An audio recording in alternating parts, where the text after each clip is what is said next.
નમસ્કાર, હું છું પૂજા નિશા. દરેક ગુજરાતની વાતમાં આપનું સ્વાગત છે. સરાત મુખ્ય વિશેષ સમાચારો પર વાત કરીશું આજે એક મહત્વના મુદ્દા પર. ગુજરાતની ચોથા ભાગની વસ્તી ગરીબ છે. ગુજરાતના ગામડામાં ગરીબી વધવા પાછળ કયા કારણો જવાબદાર છે, જાણો. રસ્તો કાઢીને ગેરકાયદેસર ટોલના ઉઘરાણા કરતા નકલી ટોલ બૂથ કાંડમાં આ સવાલોના જવાબ ક્યારે મળશે, જુઓ ચર્ચા વિસ્તારથી. ત્યારે વાત કરીશું ગુજરાતના વાહન ચાલકોને હવે ચેતી જવાની જરૂર. આ નવા પ્રોજેક્ટ હેઠળ જવું પડી શકે છે જેલ. મોતિયાના ઓપરેશન બાદ 17 લોકોની આંખે આવ્યા અંધારા. કોર્ટે સરકાર પાસે માંગ્યો જવાબ, જાણો વિસ્તારથી. રામ મંદિરના દર્શન પ્રસાદીના નામે થતી છેતરપિંડીથી સાવધાન, ભૂલથી પણ ના કરતા કોઈ પણ લિંક પર ક્લિક. જાણો સમગ્ર વિગત વિસ્તારથી.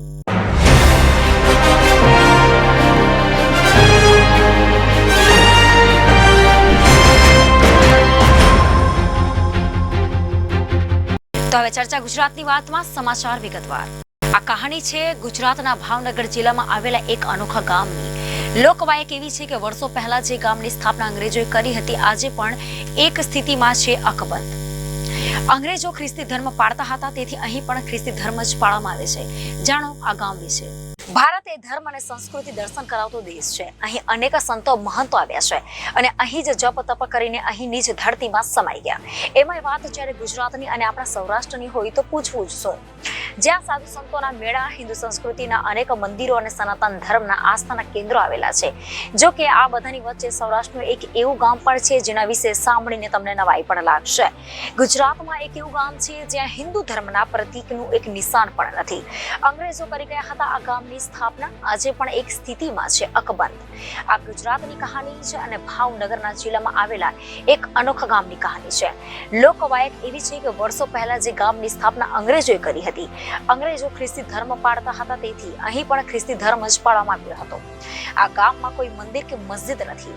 અહીં બીજા કોઈ ધર્મ સ્થાને નથી. અંગ્રેજો આ ગામની સ્થાપના કર્યા બાદ આખું ગામ ખ્રિસ્તી બની ગયું હતું. આ ગામનું નામ છે વાલેસપુર. આ ગામને લીધે જ જિલ્લાની એક અલગ પ્રકારની ઓળખ પણ છે. ભાવનગર જિલ્લાનું વાલેસપુર ગામ તેની એક અલગ ઓળખ ધરાવે છે. તમને જાણીને નવાઈ લાગશે કે ઘોઘા તાલુકાના વાલેસપુર ગામમાં તમામ લોકો ખ્રિસ્તી ધર્મ પાળે છે. અહીં કોઈ મંદિર કે મસ્જિદ કે ગુરુદ્વારા આવેલા નથી. વર્ષોના વહાણા વાઈ ચૂક્યા છે, પરંતુ આજે પણ આ ગામના લોકોએ પોતાની ઓળખ જાળવી રાખી છે. જો કે આ ગામનો હજુ પણ એટલો ખાસ વિકાસ નથી થયો. હિન્દુ ધર્મના એક પણ પ્રતીક વગરનું ખ્રિસ્તી ગામ એટલે વાલેસપુર. આશરે 250 વર્ષ પહેલા અંગ્રેજોએ વાલેસપુર ગામની સ્થાપના કરી હતી.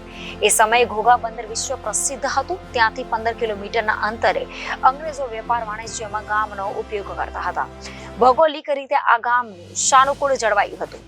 અંગ્રેજો મૂળ ખ્રિસ્તી ધર્મ હોવાથી અહીં તેમનું વર્ચસ્વ રહ્યું હતું. અંગ્રેજો જતા રહ્યા બાદ પણ હાલ 500 જેટલા લોકોની વસ્તી ધરાવતું ગામ ચુસ્ત રીતે ખ્રિસ્તી ધર્મ પાળે છે. 1/2 કિલોમીટર વિસ્તારમાં પથરાયેલા આ ગામનો વહીવટ જૂથ પંચાયત દ્વારા ચાલે છે. જૂથ પંચાયતમાં કરેડા ગામ સાથે છે. સ્વતંત્ર ગ્રામ પંચાયત મળે તો ગામનો વિકાસ થઈ શકે તેમ છે. ભાવનગરના ઘોઘા તાલુકાના કરેડ ગ્રામ પંચાયત નીચે આવેલું વાલેસપુર ગ્રામ ખ્રિસ્તીઓની ઓળખ સમાન છે.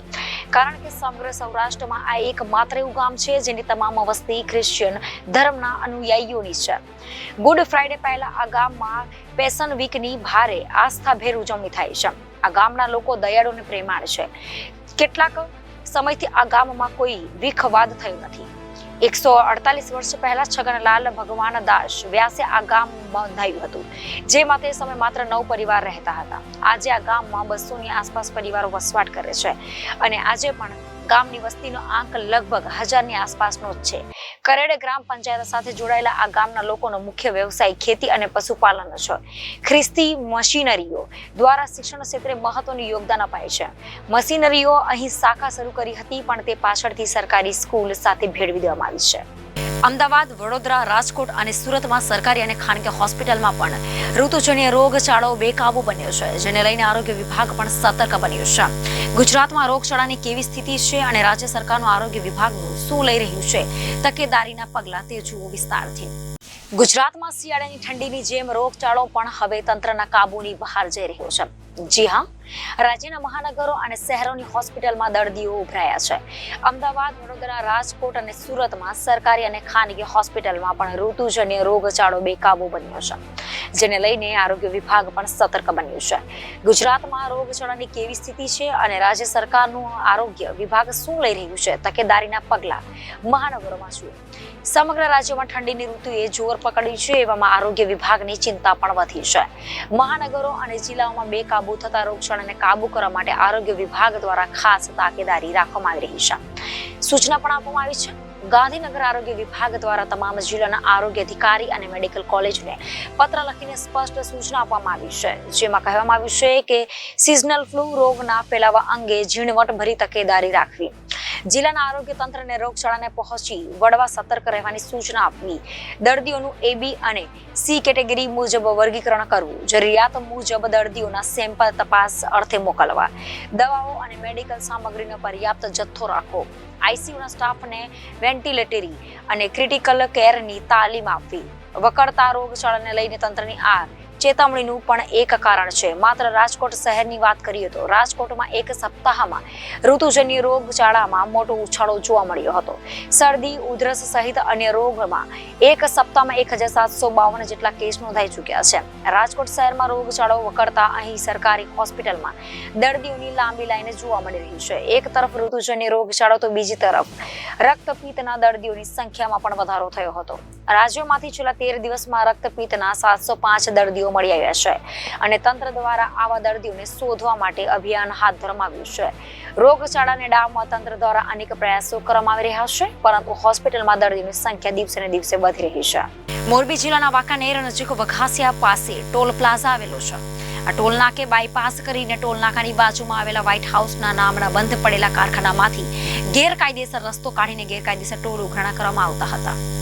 જિલ્લામાં ગેરકાયદેસર ટોલ નાકા બનાવવામાં આવ્યા હતા અને ત્યાંથી પસાર થતા વાહન ચાલકો પાસેથી ઉઘરાણા કરવામાં આવતા હતા, જેની વાંકાનેર સિટી પોલીસ સ્ટેશન ખાતે ફરિયાદ પણ નોંધાઈ ચૂકી છે, જેના આધારે પોલીસે અગાઉ 2 આરોપીની ધરપકડ કરેલ હતી અને હાલમાં આ ગુનામાં પોલીસે ભાજપના આગેવાન સહિત વધુ 3 આરોપીની ધરપકડ કરી હતી. જો કે આ ગુનામાં હજુ પણ પાટીદાર આગેવાનના દીકરાની ધરપકડ કરવાની બાકી છે.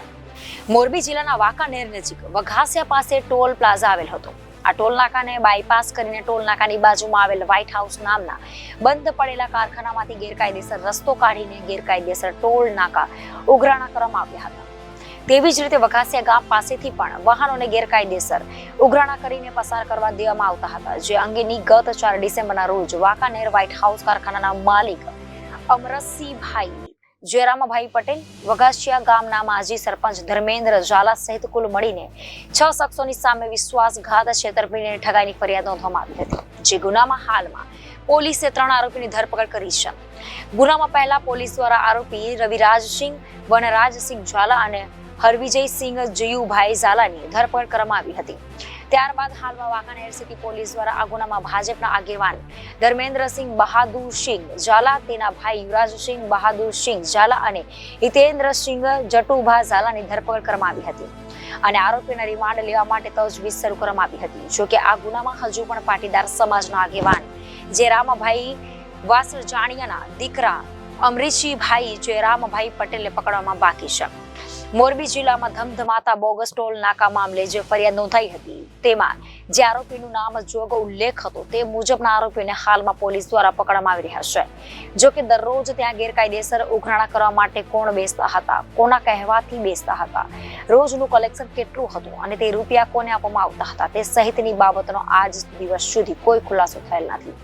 જો કે આગામી દિવસોમાં પોલીસ તપાસમાં તે હકીકત બહાર આવશે કે કેમ તે પણ સમય જ બતાવશે.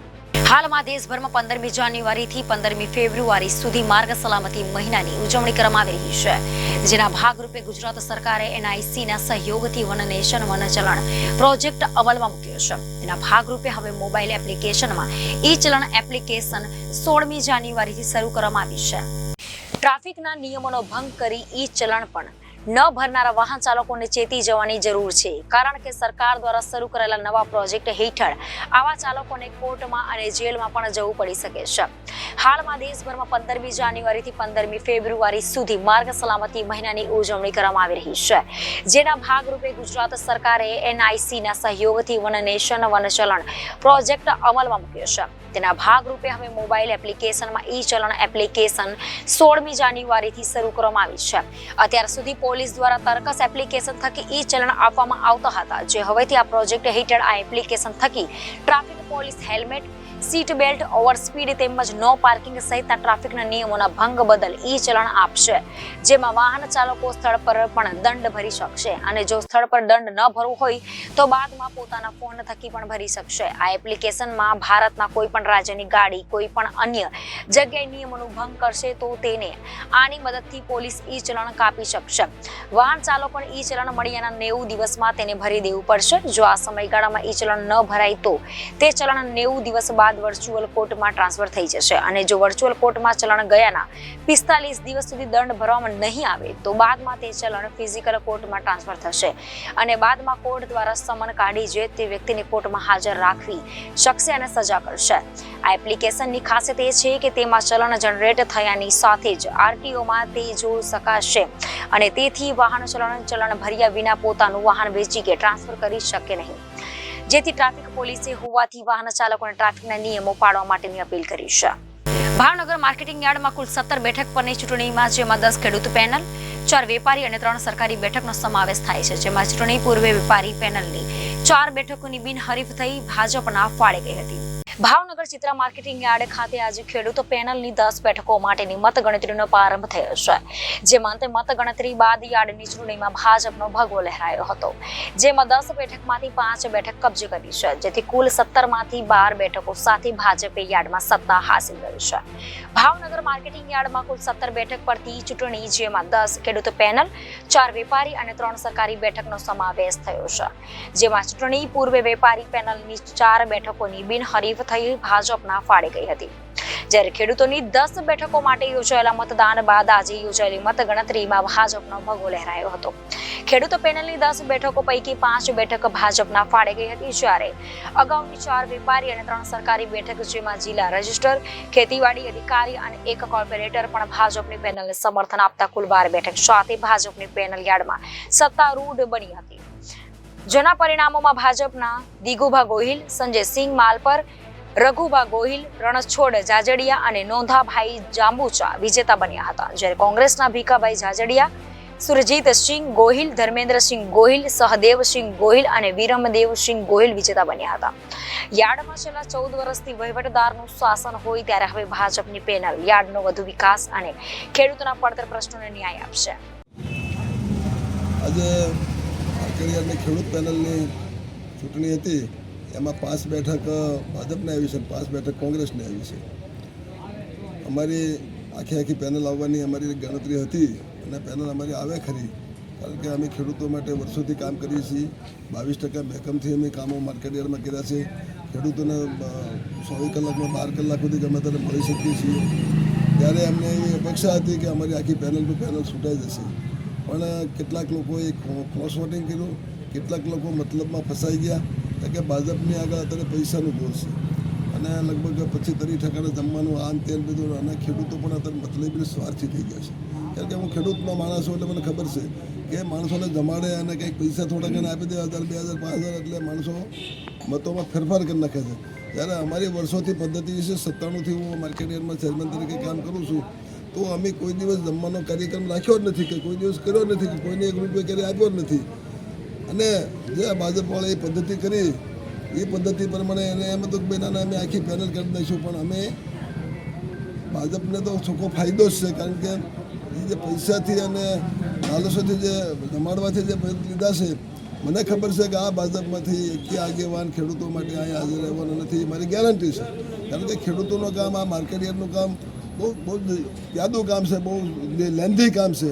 અને એવો આ સામાન્ય પેનલમાં તમે એક માણસ જોશો તો કોઈને પેટ્રોલ પંપ માલતો છે, તો કોઈને કોન્ટ્રાક્ટ હશે, કે કોઈને ટોલ નાખવો છે, કે કોઈક હશે તો કંઈ એને કંઈ ખબર નહીં પડતી હોય, આ ટાઈપના માણસો છે. જ્યારે અમારી પેનલમાં બધા ખેડૂતલક્ષી માણસો, સારા માણસો, ખેડૂતોના પ્રશ્નો સમજે એવા માણસો, અને હું પણ અહીંયા ખેડૂતોના કામ ડાયરેક્ટર તરીકે પણ કરશું. અને આ માર્કેટયાર્ડમાં સાફ સફાઈના જે કંઈ પ્રશ્નો છે એના માટે પણ અવાજ ઉપાડશું. અને કરપ્શન કરશે કે આ બધો બદલો લેવો, કારણ કે ખર્ચો કર્યો એટલે એને ક્યાંથી લઈ લઈશું, પણ એ પણ અમે નહીં થવા દઈએ. અને આ માર્કેટ એનું અમે પૂરેપૂરું ધ્યાન રાખશું, ખેડૂતોનું ધ્યાન રાખશું.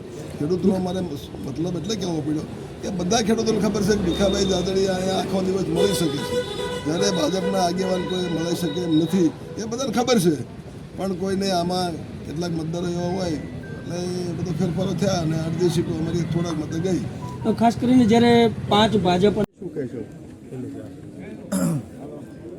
છેલ્લા ઘણા સમયથી માર્કેટિંગ યાર્ડ બાબતે ખૂબ બધી વાતો થઈ રહી હતી, પરંતુ ભારતીય જનતા પાર્ટીના કર્મઠ કાર્યકર્તાઓ કે એવું કહેવાતું હતું કે ભારતીય જનતા પાર્ટીની પેનલ જીતી નહીં શકે, પણ ભારતીય જનતા પાર્ટીના ઘોઘા તાલુકા અને ભાવનગર તાલુકાના કાર્યકર્તાઓએ અને અમારા ભારતીય જનતા પાર્ટીના વરિષ્ઠ આગેવાનોએ અને ખાસ ભાવનગર મહાનગરની ટીમ એ જે સહિયારો પ્રયાસ કર્યો અને એ પ્રયાસથી આજે ખેડૂત વિભાગના ભારતીય જનતા પાર્ટીના ઉમેદવારો જે છે એ વિજયી બન્યા છે.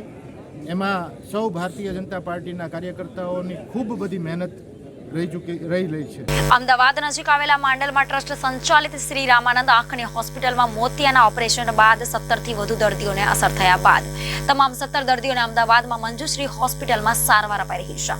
આ ચોંકાવનારી ઘટના અંગે ગુજરાત હાઈકોર્ટે સુઓ મોટો લીધી છે અને સમગ્ર મામલે રાજ્ય સરકારને અને જિલ્લા પોલીસ વડાને નોટિસ ઇસ્યુ કરી છે અને આગામ 7 ફેબ્રુઆરી વધુ સુનાવણી રાખી છે.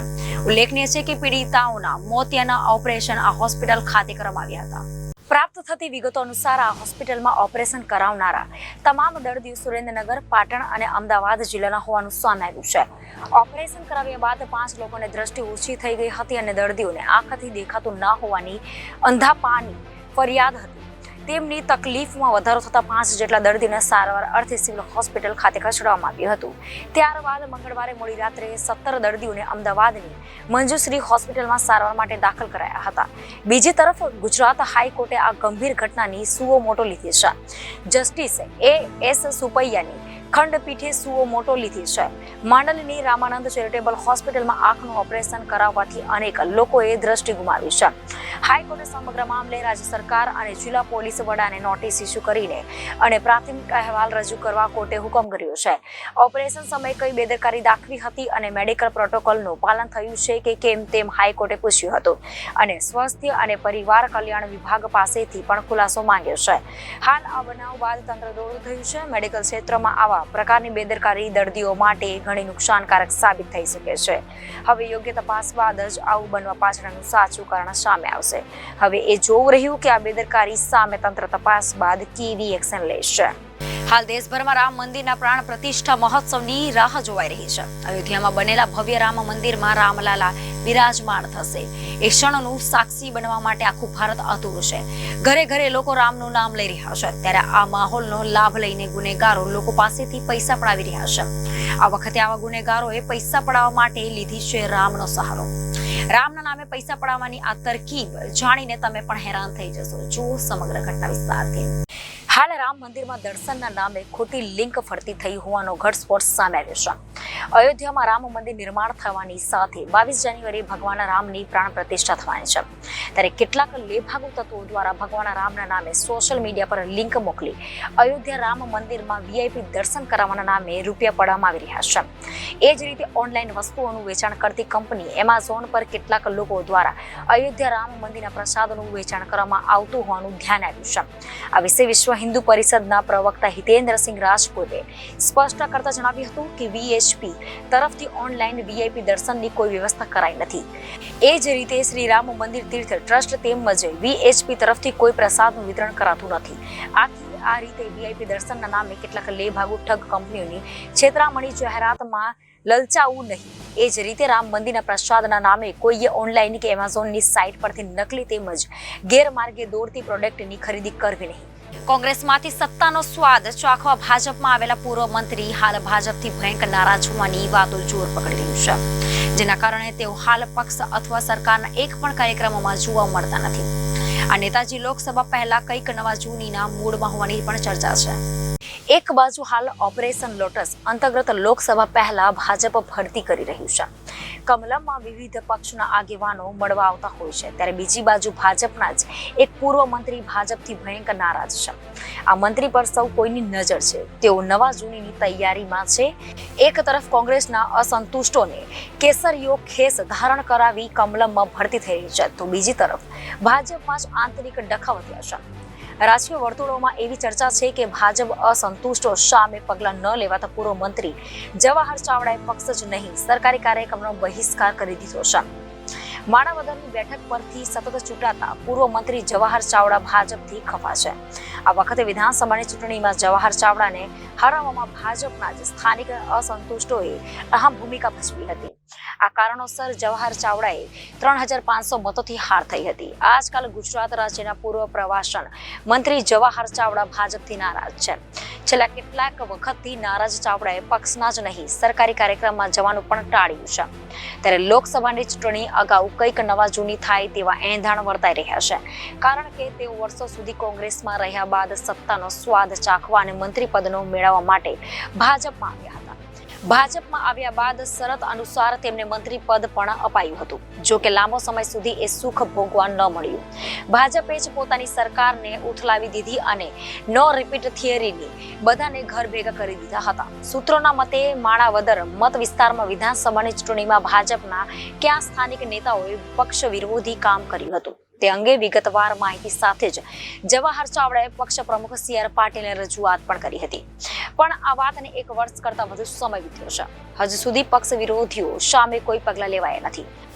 એક તરફ પક્ષ પલટુઓ માટે કમલમમાં લાલજા જમ બિછાવવામાં આવી રહ્યું છે, ત્યારે બીજી તરફ પક્ષ વિરોધીઓની પણ આળ પંપાળ કરવામાં આવી રહ્યું છે. ભાજપની આ નીતિ સામે જવાહર ચાવડા ભારોભાર નારાજ છે. આ જોતા જવાહર ચાવડાએ ભાજપના તમામ કાર્યક્રમમાં જવાનું બંધ કર્યું છે. આ ઉપરાંત માણાવદર મત વિસ્તારમાં આયોજિત સરકારી કાર્યક્રમમાં પૂર્વ ધારાસભ્ય તરીકે હાજરી આપવાનું ટાળ્યું છે.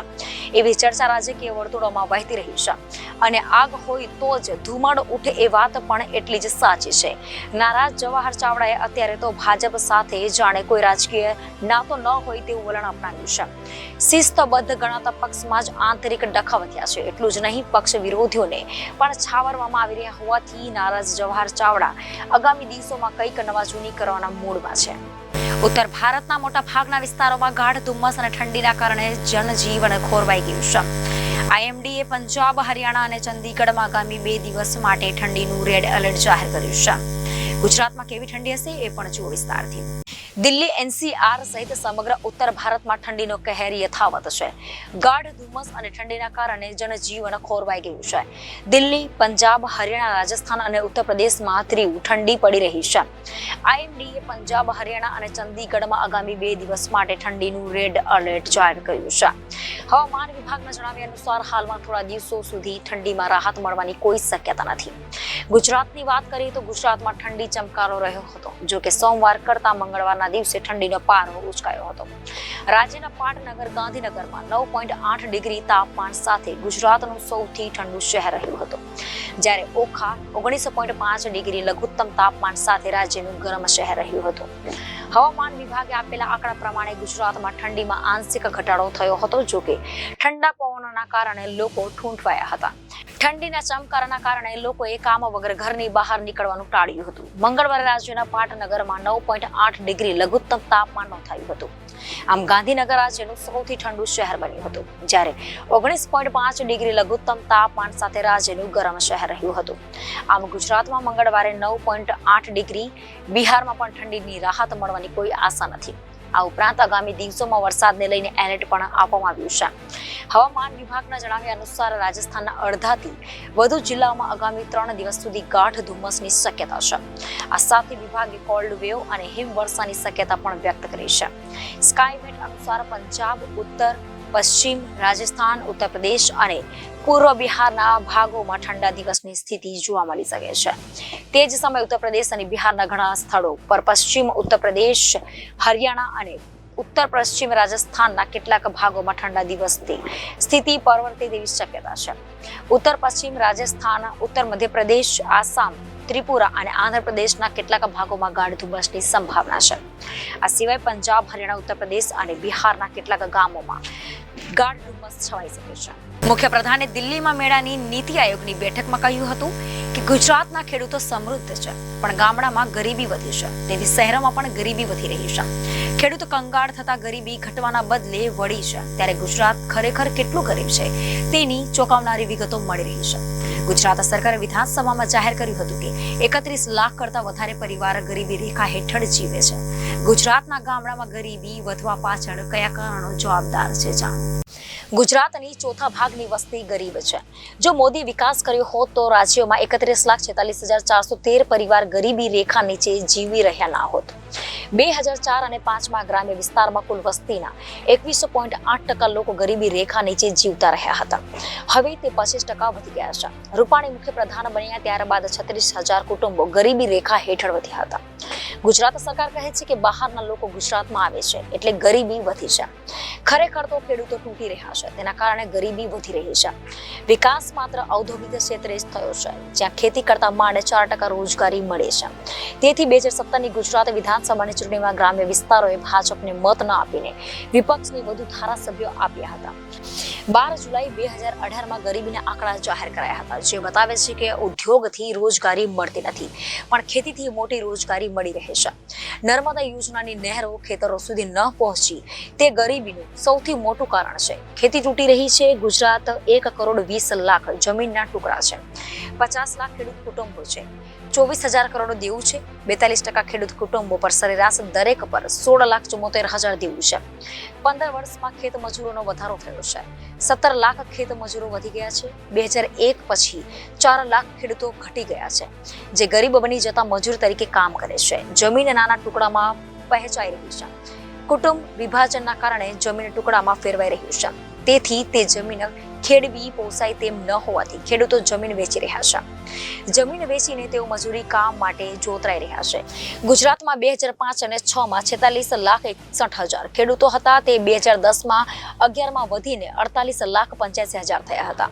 2018માં વધીને 50 લાખ થયા હતા। જમીન ધારકોની સંખ્યા 2,25,000 જેટલી વધી છે, પરંતુ તેની સામે વર્ષ 2005 અને 6માં કૃષિ જમીન છે, જે કુલ 102 કરોડ હેક્ટર હતી, જે 2010 અને 11માં ઘટીને 98,98,000 હેક્ટર થઈ ગઈ છે। આમ રાજ્યમાં કૃષિ જમીન 3,70,000 હેક્ટર ઘટી છે, પણ 2017 અને 18માં 94 લાખ હેક્ટર અને 2025 સુધીમાં ઘટીને 86 લાખ હેક્ટર જમીન થવાની ધારણા છે। જમીન નકામી બની છે અથવા તે ઉદ્યોગમાં બિન ખેતી તરીકે જતી રહી છે। પહેલા જમીન 10 વીઘા એક ખેડૂત ધરાવતા હતા, તે હવે 5 વીઘા ધરાવતા થયા છે, જેમાં તેનું ગુજારણ ચાલી શકતું નથી, તેથી ગરીબી વધી રહી છે। વસ્તી પ્રમાણે વધારામાં ઘટાડો થતા 4 લાખ લોકો ખેડૂતો ઘટી રહ્યા છે। વળી ગુજરાતમાં 1,001 પછી 3,70,000 હેક્ટર જમીન ઘટી છે। તેનો સીધો મતલબ કે કેટલાક ખેડૂતો ઘટી ગયા છે। કુટુંબ વિભાજનના કારણે જમીન નાના ટુકડામાં ફેરવાઈ રહી છે, તેથી ગરીબી વધી રહી છે। બહારના નહીં, ગુજરાતના જ એ ગરીબ છે। 2002 થી ગુજરાતમાં ગરીબોની સંખ્યા વધી છે। 2018માં રૂપાણી સરકાર કહે છે કે યુપી, બિહાર, ઓરિસ્સા જેવા બીજા રાજ્યોમાંથી રોજી માટે ગુજરાતમાં આવેલા પરપ્રાંતિયો ગરીબો જવાબદાર છે। 34 લાખ પીબીએલ કાર્ડ ધારક કુટુંબોને રેશન અનાજનો લાભ મળે છે। ગુજરાત સરકારે નવા માપદંડથી ગરીબો ગણવાને બદલે જૂના માપદંડ ચાલુ રાખ્યા છે। ગુજરાતના ગામડામાં મહિને 324 અને શહેરોમાં મહિને 501.14 આવક મેળવે છે। ગુજરાતમાં 2014માં ગરીબી રેખા ઘટાડી દીધી અને ગામડા માટે 11 તથા શહેરો માટે 17 કમાતા હોય તેને ગરીબ જાહેર કર્યા હતા। ગરીબી દૂર કરવી હોય તો ગરીબી રેખા બદલી ગરીબોની સંખ્યા ઓછી કરી નાખો। ગુજરાત માટે પોતે વિકાસ કર્યો છે તેવું દુનિયાને વાઇબ્રન્ટ ગુજરાતમાં બતાવવા ગુજરાતમાં ગરીબો નથી એ બતાવવું ખૂબ જરૂરી હતું।